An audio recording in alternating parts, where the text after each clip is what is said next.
Bom, gente, então, nós já iniciamos essa parte de termoquímica, tá? E só lembrando que termoquímica é a parte da química que estuda, tá? As reações que envolvem quantidade de calor, ou calor envolvido em uma reação química, tá certo? Beleza? Então, vimos aí que temos dois processos, tá? Os processos endotérmicos, que são aquelas reações que ocorrem com absorção de calor, e os processos exotérmicos, que são aquelas que ocorrem com liberação de calor. Né? Vimos que toda reação química tem esse envolvimento de energia, a quantidade de matéria, de energia envolvida, presente na matéria, tem um nome, é chamado de entalpia. E o que a gente consegue determinar numa reação química é a quantidade de energia envolvida nela. Ou seja, o que a gente consegue determinar é a variação de entalpia. Só lembrando que entalpia a gente vai representar pela letrinha H. Não é? Então, como é uma reação química, nós temos reagente que forma produto, a situação inicial é reagente, a situação final é produto, a variação de entalpia, que a gente chama de ΔH, vai ser entalpia do produto menos entalpia do reagente. Por quê, professor? Porque o termo variação só me interessa a situação final menos a situação inicial. Não é assim? Quando a gente fala variação de velocidade, velocidade final menos velocidade inicial. Variação do espaço, espaço final menos espaço inicial. Então, quando a gente fala de variação, o que me interessa é a situação final e a situação inicial. Então, variação de entalpia vai ser entalpia final menos a entalpia inicial. Tá? Como numa reação química, a situação final é do produto e a situação inicial é do reagente, a variação de entalpia a gente determina como sendo entalpia do produto menos entalpia dos reagentes. Bom, fazendo essa operação, se eu encontro um valor menor que zero, valores menores que zero são valores negativos. Isso indica que a reação ocorre liberando calor, liberando energia. Portanto, é um processo exotérmico. Se a gente encontra um valor maior que zero, né, ou seja, um valor positivo, isso implica dizer que a reação ocorre absorvendo calor. Portanto, um processo endotérmico. Tá? Nós trabalhamos com a variação de entalpia quando nos é fornecido, tá, as entalpias de formação de reagentes e produtos. Tá? Agora, pode ser fornecido uma outra grandeza, que é a energia de ligação. Tá? E o que é energia de ligação? Tá? É a quantidade de energia necessária para quebrar um mol de ligações. Tá certo? Tá? Então tem lá hidrogênio ligado a hidrogênio. A quantidade de energia para quebrar essa ligação é chamada de energia de ligação. Hidrogênio ligado a cloro. A quantidade de energia para quebrar essa ligação é chamada de energia de ligação. Tá certo? Tá? A energia de dissociação é quando nós temos, em vez de uma ligação covalente, a gente tem uma ligação iônica. E aí o que ocorre é a energia necessária para separar um íon de outro. Tá bom? Então, veja aqui o exemplo, não é? Porque nós citamos da molécula do gás hidrogênio. O gás hidrogênio é um hidrogênio ligado a outro hidrogênio. Tá certo? E aí, o valor aqui dessa ligação é de menos 436 kJ por mol. Nós já comentamos sobre a unidade de calor, né? Por isso que eu estou ainda com um pouquinho rápido. Qualquer dúvida, pode interromper e se pronunciar, tá bom? Não tem problema nenhum, tá? Então, a gente trabalha com duas unidades, não é? Caloria e joule, tá bom? Bem, então a energia de ligação, como a gente acabou de comentar, é a quantidade de energia necessária para quebrar a ligação covalente entre os átomos, tá? E aí, como é que a gente determina o valor dessa energia? Aqui apenas o nosso material está mostrando exemplos, tá? Então aqui, ó, hidrogênio ligado a cloro, quando a gente quebra, né? Eu vou ter o hidrogênio separadamente do cloro. O que eu tenho que estar atento? Veja, tá, o CH4. Então, nesse caso aqui, o carbono tem que formar 4 ligações e o hidrogênio só forma uma. Tá? Então, nesse caso, eu tenho 4 ligações hidrogênio-carbono. Tá? Então, fica atento quanto a isso. Às vezes, nós temos que passar da fórmula molecular para a fórmula estrutural, tá? Para identificar quantas daquelas ligações estão presentes na molécula. Ok? Tá? Não confundir isso também com ligação dupla, ligação tripla. Tá certo? Por exemplo, o nitrogênio, a molécula do gás nitrogênio é o nitrogênio formando uma ligação tripla com outro nitrogênio. Então, tem que ser dado o valor dessa ligação. Tá certo? Não são 3 vezes o valor, não. O valor da ligação tripla já é fornecido de forma direta. Ok? Bom, tá?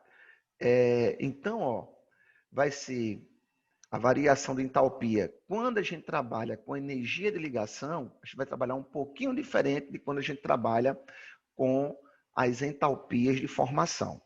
Eu posso fazer sempre o maior menos o menor, e aí lembrando que a quebra de ligações nos reagentes, tá?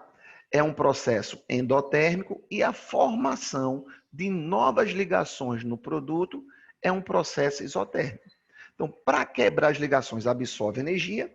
Quando se forma novas ligações no produto, libera-se energia. Tá? Então, eu sempre faço o maior valor menos o menor. Aí você vai me perguntar, professor, então como é que eu vou saber se o processo é endotérmico ou exo? Já que se eu fizer sempre o maior menos o menor, eu vou encontrar sempre um valor positivo. Ora, lembre-se pela definição. Na quebra das ligações entre os reagentes, é um processo endotérmico. Formação de ligações no produto, processo exotérmico. Então, eu vou olhar aonde tem maior quantidade de energia. Se eu tenho mais energia no reagente, o processo do que no produto, o processo é endotérmico. Se eu tenho mais energia no produto do que no reagente, tá? O processo é exotérmico. Uma outra forma de você também fazer isso, e vai dar no mesmo, é você fazer a entalpia das ligações rompidas mais a entalpia das ligações formadas. Aí, lembrando que as ligações rompidas é um processo endotérmico, então será positivo, e no produto, a formação de novas ligações é um processo exotérmico, então será um valor negativo. Ou de um jeito ou de outro, dá no mesmo, tá? Aí fica ao seu critério de como você vai trabalhar. Eu prefiro fazer maior menos o menor, porque eu não erro nunca a conta de regra de sinal. E lembro, se eu tenho mais energia no reagente, endotérmico, a variação de entalpia é positiva. Se eu tenho mais energia no produto, tá? Lembrando que no produto o processo é exotérmico, então o ΔH será negativo, tá bom? Mas se você quiser usar essa expressãozinha aqui, dá no mesmo. Só tenho que lembrar que o rompimento de ligações é um valor positivo e a formação de novas ligações, que é no produto, tá? É um valor negativo. Tá certo? Bom, lembre disso, tá bom? Para não ter, ou de uma forma ou de outra, não vai ter problema. E aqui ele fornece uma tabela para a gente, onde ele diz, ó, o tipo de ligação e o valor da energia de ligação. Tá? Ó. Veja, tem uma ligação dupla, não é? Não foi multiplicado por 2 aqui, ó, a ligação simples. Ó. Ele tem o valor da própria ligação dupla entre carbono e carbono. Tá? Observe que a ligação tripla, carbono-carbono, não é o triplo da ligação simples carbono-carbono. Tá? Beleza? Tenha cuidado quanto a isso, tá legal? Aqui é um tipo de ligação que pode acontecer. Certo? Bom, lei de Hess. O que foi que Hess observou? Que a quantidade de energia envolvida em uma reação química, ela é sempre a mesma, independente se a reação ocorre em uma única etapa ou em várias etapas, no final a quantidade de energia é a mesma, tá certo? Por exemplo, para formar gás hidrogênio, gastou-se 200 calorias. Para formar o gás oxigênio, foi necessário 300 calorias. Para formar água, tá? Então, para formar água, foi 500 calorias. Hidrogênio com oxigênio interagiram e formou água, foi 500 calorias. Então, não importa se eu formo água já reagindo hidrogênio com oxigênio, ou primeiro obtendo-se o gás hidrogênio, depois obtendo-se o gás oxigênio, para depois formar água. Tá certo? Não importa, no final a quantidade de energia é a mesma. É como você vindo de Bananeiras para João Pessoa, dá 200. Professor, Oi, repete, por favor, que eu não entendi, não. a lei de Hess? Sim. Pronto. O que foi que Hess observou? Que não importa se uma reação ocorre de uma única vez ou por etapas. No final, a quantidade de energia é a mesma. Por exemplo, vou dar um exemplo aqui bem massa. Ó, você está vindo de Bananeiras para João Pessoa, tá? Aí você parou em Guarabira, 30 quilômetros. Aí, de Guarabira para, para Mari, 100 quilômetros. De Mari para João Pessoa, 70 quilômetros. Você veio parando, vai dar 200 quilômetros. Se você vier sem parar, vai dar quanto? 200 quilômetros. Então, não importa se a reação ocorre por etapas ou de uma única etapa, no final a quantidade de energia é a mesma. Então, o que acontece? Se eu tenho etapas, tá, para chegar em uma reação, a variação de entalpia, ou seja, a energia dessa reação que eu estou querendo descobrir o valor da energia envolvida nela, é a soma das entalpias de cada etapa que antecedeu. Tá certo? Então, ó, agora, o que acontece? Vai ter algumas situações em que nós vamos ter a necessidade de trabalhar as etapas. Por quê? Às vezes, as etapas não estão coerentes com a reação da qual nós queremos determinar a variação de entalpia. Tá certo? Para que eu possa fazer essa soma, ó, se eu somar as etapas e chegar na reação da qual eu quero determinar a variação de entalpia, a variação de entalpia dela vai ser a soma das entalpias das etapas. Agora, nem sempre as etapas estão coerentes com a reação que a gente quer determinar a variação da entalpia. E aí eu tenho que trabalhar essas etapas para que quando eu somá-las, chegue na reação desejada. E aí sim, fazendo isso, isso acontecendo, a entalpia dessa etapa final é a soma das entalpias das etapas anteriores. Tá? Aí o que acontece? Tem situações em que vai precisar eu inverter uma reação. O que é inverter uma reação? Quem é produto passa a ser reagente, quem é reagente passa a ser produto. E aí, se você inverte uma reação, você tem que inverter a variação de entalpia dessa reação. E tem sentido. Se uma reação ocorre absorvendo energia, o seu inverso vai ocorrer liberando energia. Tá certo? Outra coisa, tem situações que a gente vai precisar ou multiplicar ou dividir os coeficientes estequiométricos de uma reação por um coeficiente. Por quê? Lembre-se que a energia é uma grandeza extensiva à massa. Se você come 100 gramas de chocolate, vai te dar uma quantidade de energia. Se você come 200 gramas desse mesmo chocolate, você está consumindo o dobro da massa do chocolate, vai te dar o dobro de energia. Se você consome a metade, né, 50 gramas de chocolate, vai te dar a metade da energia. Entende?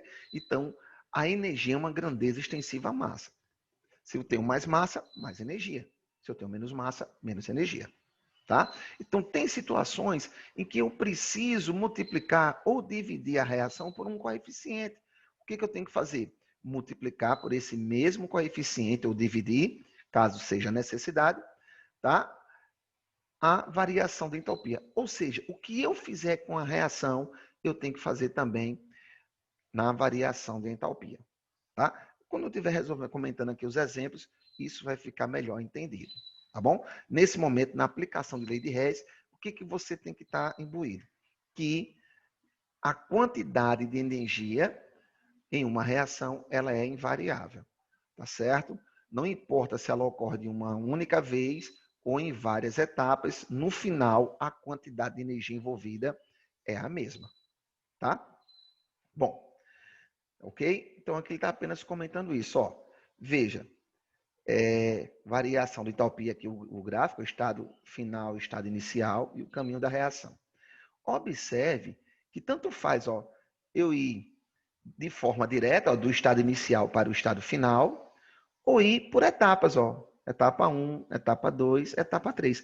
Quando eu somar essas 3 etapas, vai me dar justamente vai ser exatamente igual à variação de entalpia entre a situação inicial e final. Tá entendendo? Tanto aqui no balãozinho ele está indicando isso. Tá certo?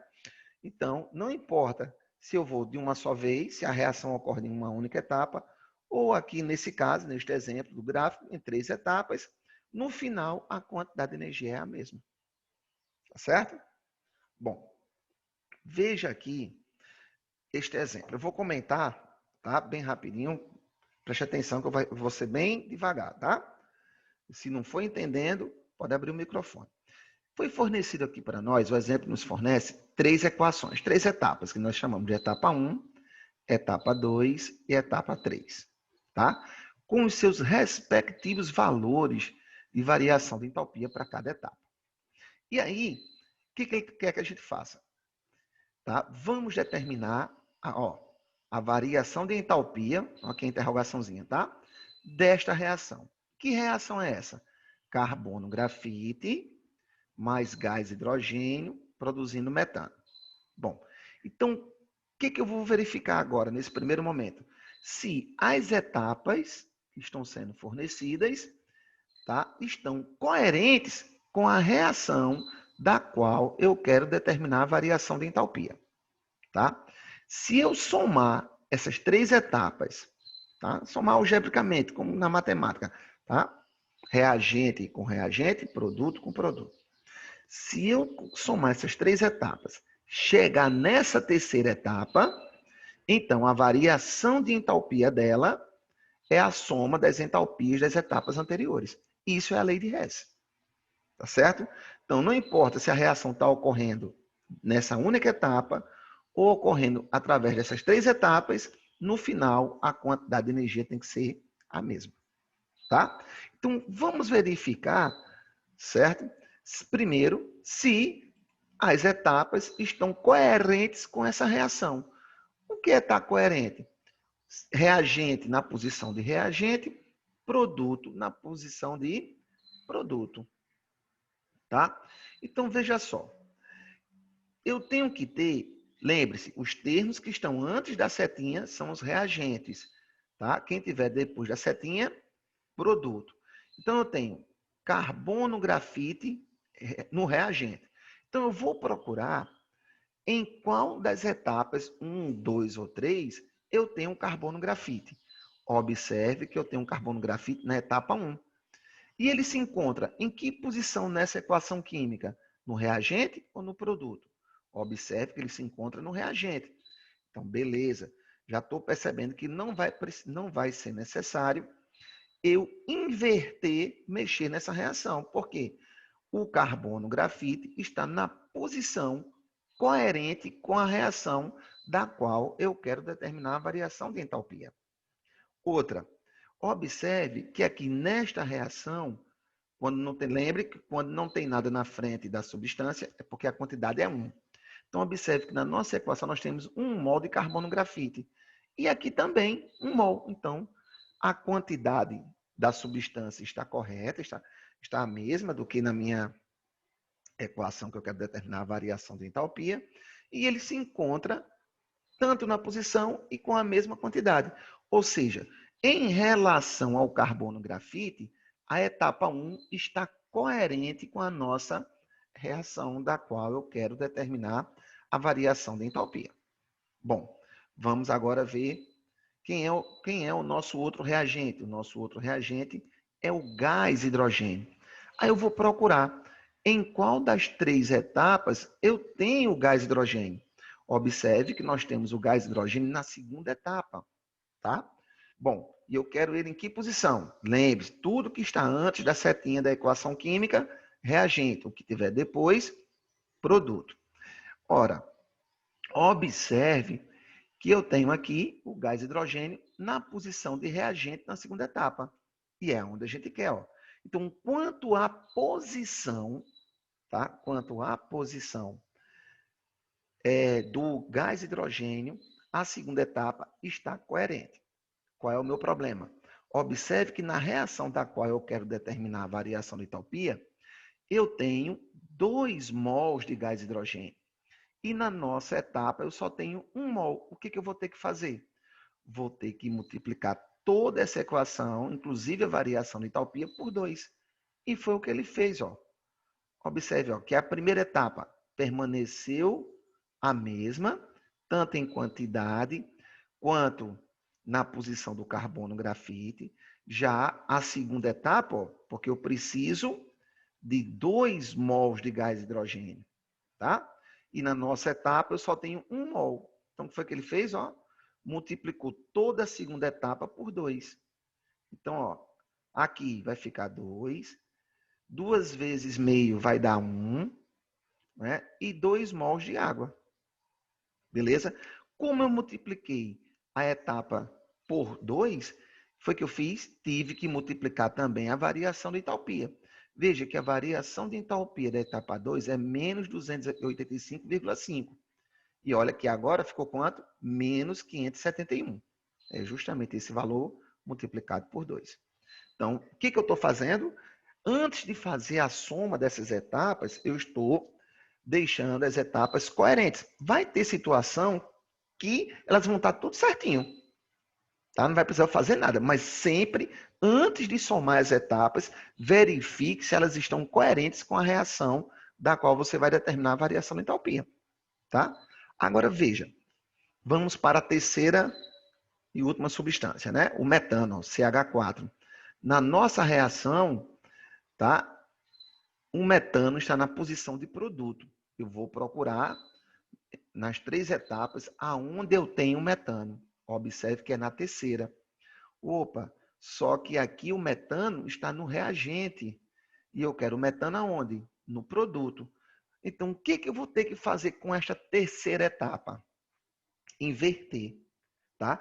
Porque o metano aqui está no reagente, para ele ir para o produto, basta que eu inverta essa reação.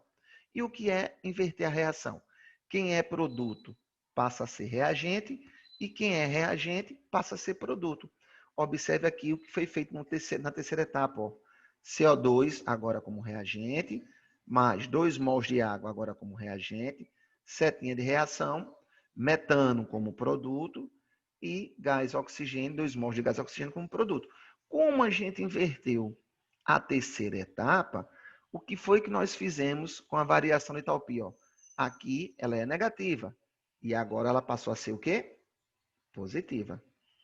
Gente, antes que eu comente a próxima etapa, a próxima etapa, vocês acompanharam aqui o raciocínio, o que é deixar as etapas coerentes com a reação da qual a gente quer determinar a variação de entalpia.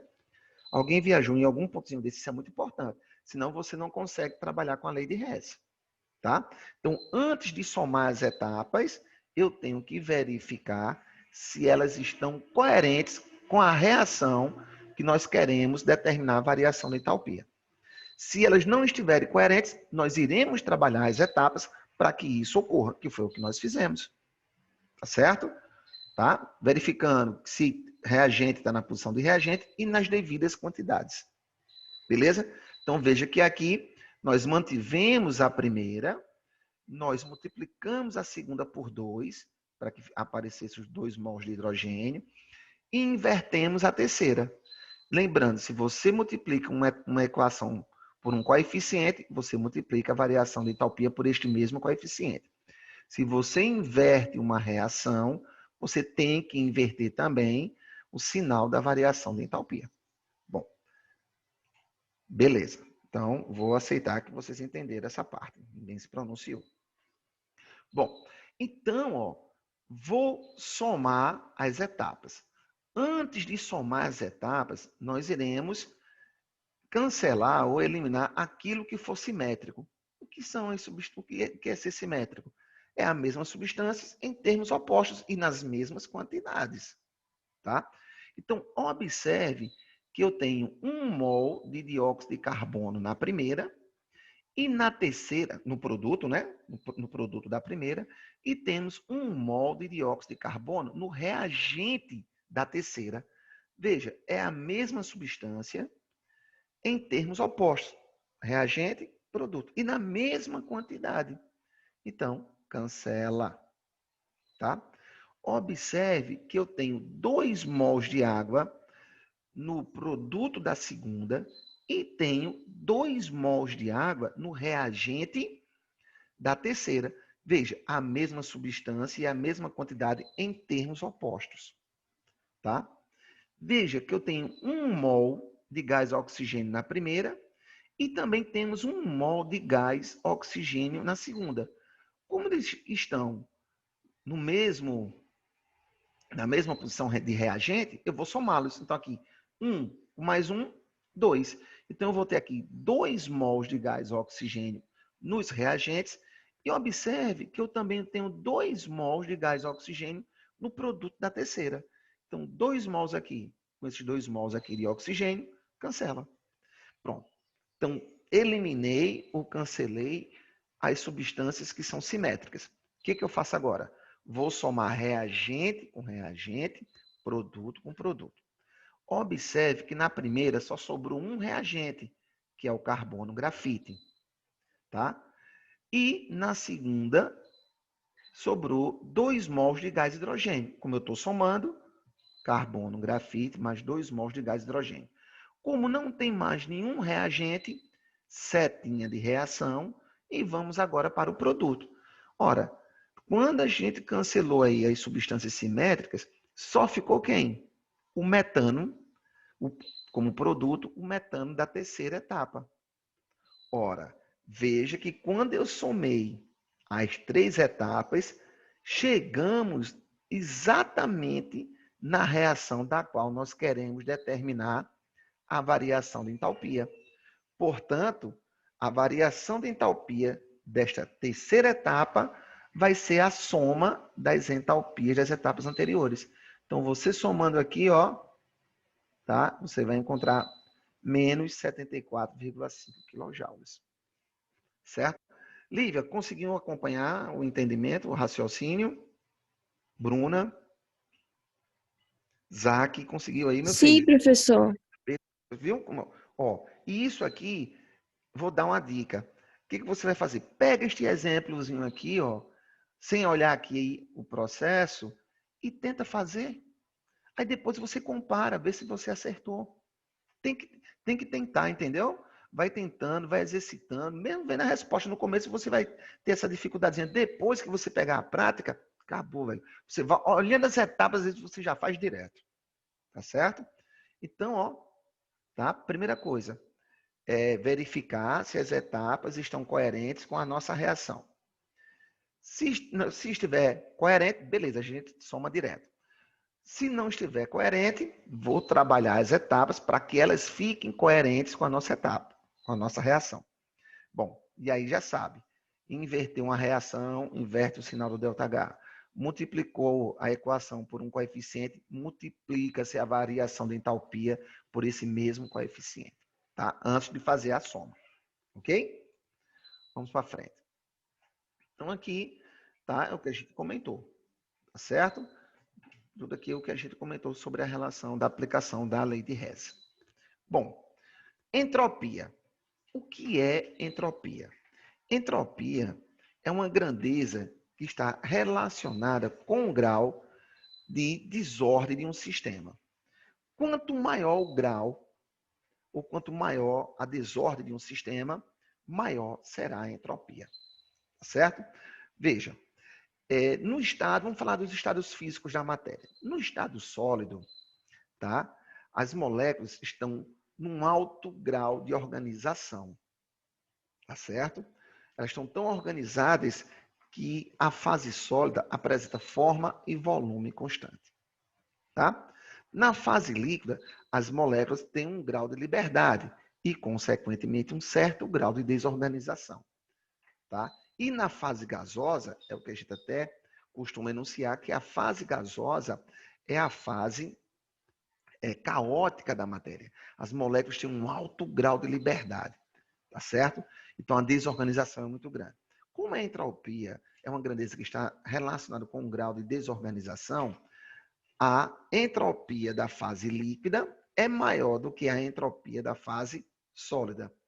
E, consequentemente, a entropia da fase gasosa, porque as moléculas estão mais desorganizadas do que na fase líquida do que na fase sólida, é maior do que da fase líquida. Tá? Então, nesse momento, eu quero apenas que você entenda que a entropia é uma grandeza que está relacionada ao grau de organização de um sistema. Quanto mais organizado o sistema, menor a entropia. Quanto mais desorganizado um sistema, maior a entropia. E nós iremos, tá, representar a entropia por essa letrinha S. Ok? Bom, então, o balãozinho aqui é importante, grife aí, tá, com vocês.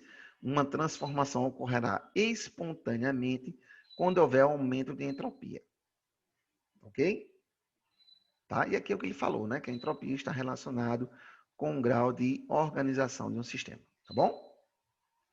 Pronto. Tá aqui que a gente acabou de comentar. Ó. Fase sólida, líquida e gasosa. Tá? A fase gasosa tem uma entropia maior do que a da fase líquida e maior do que e a fase líquida uma entropia maior do que o da fase sólida, tá?